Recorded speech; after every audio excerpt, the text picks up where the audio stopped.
কোনো ডকুমেন্টের সাথে কোনো কিছু ঠিক নেই। ধৈর্য ধরেন দেখেন হোয়াইট হাউস এর কোন দেশের এটা? কোনো তথ্য লেখা নাই তো, নিজেরা তৈরি করেছেন না, থাকে এই একটা যে তো নেই। এরকম বক্সের মধ্যে থাকে আর কি, এক বক্সে 24টা থাকে। বক্সটা কোনো তথ্য লেখা নাই তো, নিজেরা তৈরি করেছেন না, এটা চায়না থেকে আসে, এরকম বক্স করা আসে, আমরা জাস্ট এনে বিক্রি করি। একটা তো নেই, এগুলো কোনোটাতে মেয়াদ নেই, ঘটনা কি? এটা আসলে সব প্রোডাক্টের রেট থাকে না, চায়না ম্যাক্সিমাম প্রোডাক্টে থাকতে হবে। এটা আসলে মার্কেটে যদি এখন আপনার না দেয় তারা, এটা তো আমরা বসাতে পারবো না। আপনি তো রাখতে পারবেন না এগুলো। ডেটটাও তো নেই তো, না, ডেট আছে স্যার। একটারও ডেট নেই এগুলো। লিপস্টিক আইটেমে বক্সে থাকে স্যার, এই যে আমি দেখে আপনার, হ্যাঁ এই যে এটা এইভাবে বক্স করা আসে, আমরা খুলে ডিসপ্লে দিই, বডিতে থাকে না, বক্সে রেট দেওয়া থাকে, এই যে বক্সে রেট দেওয়া থাকে।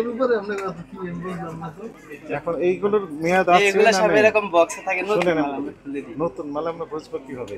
এই যে আমি আপনার আরেকটা দেখে, যেমন এই যে আমি লিপস্টিকটা এখানে যেমন শো মনে করেন করছি, এইখানে আছে, এটাই দেখা।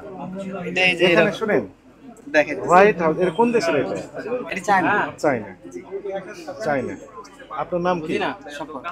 নাম কি? স্বপন। সফল স্বপন। স্বপন। আপনি একটু কাছে আসেন। চায়না এটা না, এটা ইম্পোর্ট করে নিয়ে আসছে কেউ? এটা ইনপুট বলতে মার্কেটে যাচ্ছে, বাজারজাত করে নাই আর কি। ধরেন আপনার চায়না থেকে প্রোডাক্ট নিয়ে এসে সেল করেন, বা মার্কেটে কে সেল করেন?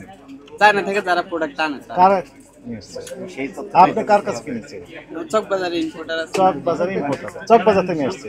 এখন শুনেন, এই যে দেখেন এখানে হোয়াইট হাউস লেখা আছে না, কি তারপরে কি লেখা আছে পড়েন সবাই শুনুন। এমআরপি কি লেখা আছে তারপর? 350 টাকা। টাকা। টাকা চায়নার মুদ্রার নাম হচ্ছে টাকা, না, বাংলা টাকা। বাংলায় টাকা মানে বাংলাদেশি মুদ্রার নাম।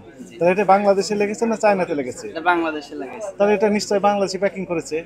তা আপনি বলেন যে চায়না থেকে এভাবে আসে, বুঝে দিলেন যে না, এটা ওই তারা আনছে, যে তারাই লাগাইছে। তারা নিয়ে আসছে, তো তাদের নাম ঠিকানা লিখে দেয়নি কেন? ইম্পোর্টার ডিক্লারেশন দিবে না যে আমি ইম্পোর্টার? আমি দেখি আপনার। ধৈর্য ধরেন। তাদের এই যে এখানে তারা লোগো দিছে, তো ভাই, কথা এখানে শুনে স্ক্যান করলে তাদের ওই ডিটেইলস চলে আসে। আমি ওটা ডিটেইলস বলছি। চলে আসলে হবে না। না, এটা যে উনি আনছে তার ডিটেইলস দেয়। এখানে লিখে দিয়েছেন না উনি? জি, কত টাকা লিখেছেন? 350। 350 টাকা লিখেছেন। তাহলে এটার উৎপাদন তারিখ, মেয়াদ উত্তীর্ণের তারিখ, ওনার নাম, ঠিকানা, ইম্পোর্টারের নাম, এগুলোর মধ্যে দেওয়া উচিত ছিল, কিন্তু দেয় নাই। হ্যাঁ, এটা দেয়নি। তাহলে আমি বুঝবো কিভাবে এটা? উনি নিজে তৈরি করছেন তাহলে এটা? এই তো, কারণ এখানে আপনার কোনো ডকুমেন্টের সাথে কোনো কিছু ঠিক নেই। লেখা আছে কি ইউএসএ, আপনি বলতেছেন চায়না, আবার টাকা লেখা আছে বাংলাদেশি টাকায়, চক বাজার থেকে নিয়ে আসছেন, ক্যাশ মেমো নাই। ক্যাশ মেমো তো বললাম এখন নাই। হ্যাঁ, আপনার কথাই রাইট, এখন নাই। আমার কাছে ছিল, আমি ফেলে দিয়েছি। ইম্পোর্টারের কোনো অস্বীকার তথ্য করতেছি নেই। না তো আমি। না, আছে? বড়িতে নাই। চক বাজারের ঠিকানাও লেখা নাই, মানে এটাতে কিচ্ছু লেখা নাই, বাট ওই যে প্রোডাক্ট আপনারা ওই যে দেখালাম না, হেড শুনেন, ডিটেইলস দেওয়া আছে হাইড ওই অ্যান্ড কম। সিক খেলা। এর মিনিং হচ্ছে যে এনার ভিতর ঝামেলা রয়েছে।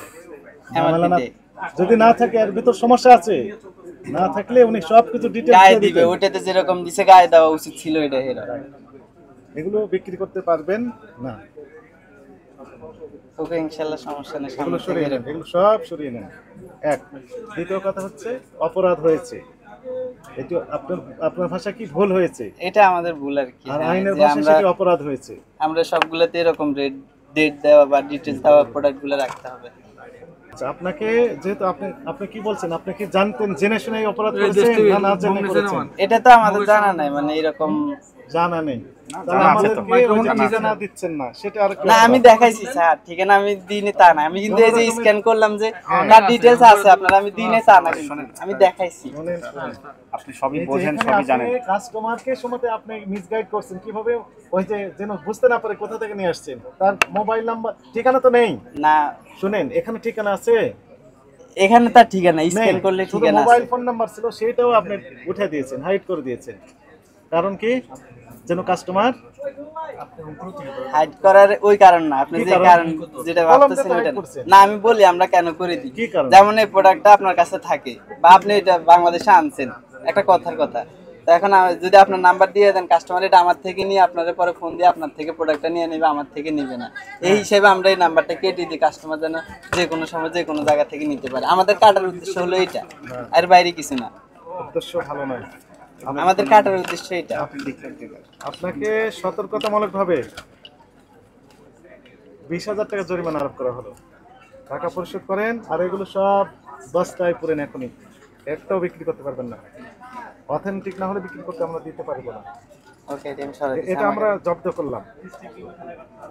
এটা শাকিল আমি বক্স করে দিই। বক্স করে দেন। হ্যাঁ, কত রকম নাম সাইন করে দেন। আপনার নাম লিখবেন, প্রতিষ্ঠানের নাম লিখবেন। আছে না? হ্যাঁ, একটা মার্কার পেন